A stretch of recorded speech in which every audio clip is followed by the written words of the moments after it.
Raja Prasetya akan menjelaskan materi kelompok 10 yang bertemakan kejahatan pasar modal. Pasar modal disebut dengan bursa efek, merupakan salah satu instrumen ekonomi yang sangat penting bagi masyarakat dalam hal investasi, sekaligus juga merupakan member pembayaran bagi perusahaan. Dalam kegiatan ini, pasar modal ada beberapa tindakan yang dapat dikategorikan sebagai tindak kejahatan dan pelanggaran yang tercantum pada Undang-Undang Nomor 8 Tahun 1995 tentang pasar modal. Perdagangan semu adalah satu tindakan yang dapat dilakukan oleh sendiri-sendiri maupun bersama-sama atau kelompok dengan pihak lain untuk membentuk suatu tindak kejahatan yang tidak sebenarnya dalam bursa efek tersebut. Kejahatan maupun pelanggaran di pasar modal sering terjadi, khususnya berkaitan dengan mendukung informasi perdagangan terkait keadaan pasar atau harga. Kejahatan pasar modal memiliki kategori yang pertama, penipuan. Pengertian penipuan dalam pasal 90 Undang-Undang Pasar Modal menyatakan bahwa dalam kegiatan perdagangan efek, setiap pihak dilarang secara langsung atau tidak langsung, yang pertama, menipu atau melakukan kejahatan kepada pihak lain dengan menggunakan sarana dan atau cara apapun. Yang kedua, turut serta menipu atau mengelabui pihak lain. Yang ketiga, membuat pernyataan tidak benar mengenai fakta yang materi atau tidak mengungkapkan fakta yang material, agar pernyataan yang dibuat tidak menyesatkan mengenai keadaan yang terjadi. Pada saat perencanaan tersebut dibuat dengan maksud untuk menguntungkan dan menghindari kerugian untuk diri sendiri atau pihak lain, atau dengan tujuan mempengaruhi pihak lain agar membeli atau menjual efek tersebut.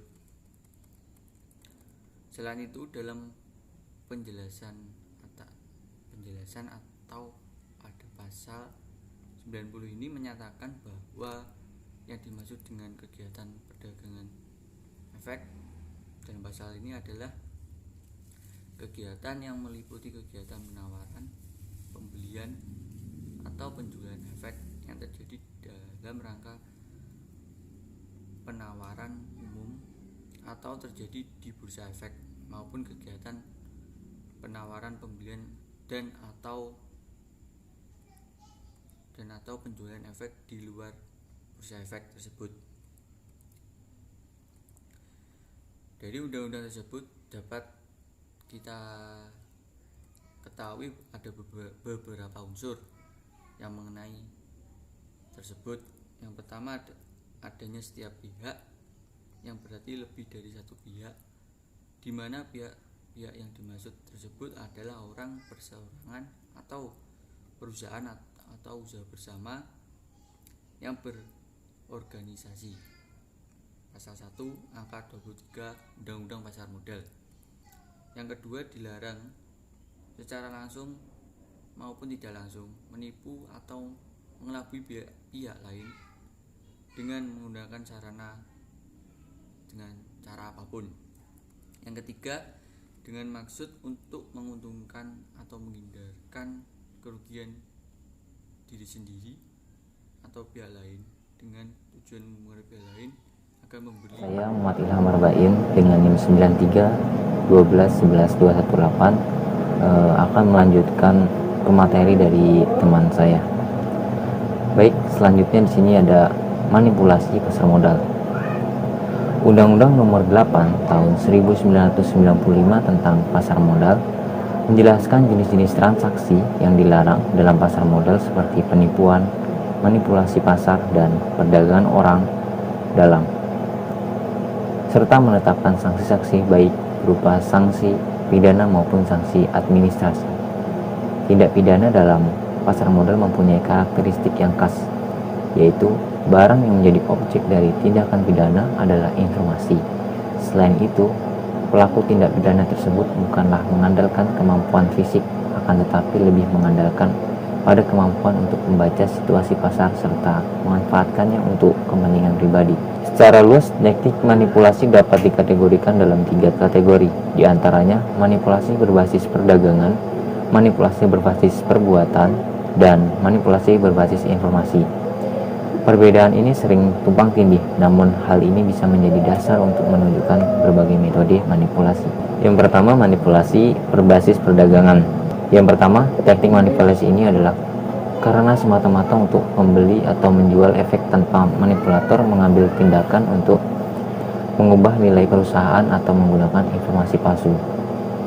Yang kedua, tidak seperti manipulasi berbasis perdagangan, manipulasi berbasis tindakan melibatkan manipulator mempengaruhi kepercayaan dari perdagangan lain untuk mengubah nilai yang dirasakan dari perusahaan. Strategis perdagangan oleh manipulator untuk memanfaatkan persepsi pasar mereka sebagai memberitahu status dalam jenis manipulasi. 3. Manipulasi berbasis informasi dilakukan berdasarkan informasi yang menyesatkan atau isu atau rumor.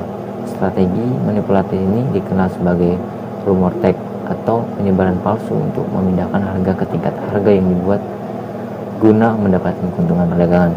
Untuk materi selanjutnya akan disampaikan oleh teman saya. Bagus akan melanjutkan penjelasan tentang praktek pelanggaran manipulasi pasar modal.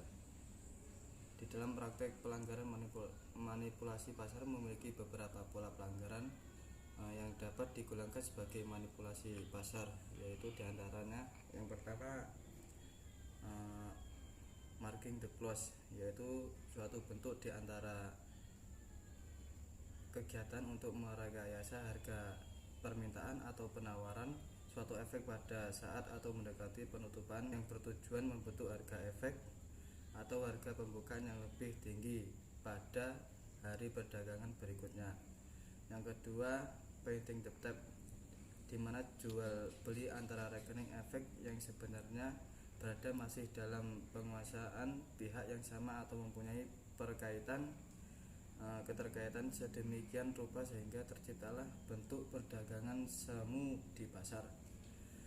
Yang ketiga, pembentukan harga berkaitan dengan merger, konsolidasi atau akuisisi, di mana pemegang saham dapat memanfaatkan ketentuan dalam pasal 55 UU PT yang menentukan bahwa pemegang saham yang tidak menyetujui rencana merger, konsolidasi atau akuisisi berhak meminta kepada perseroan untuk membeli saham dengan harga wajar dengan menaikkan harga pada saat tidak menyetujui hal tersebut.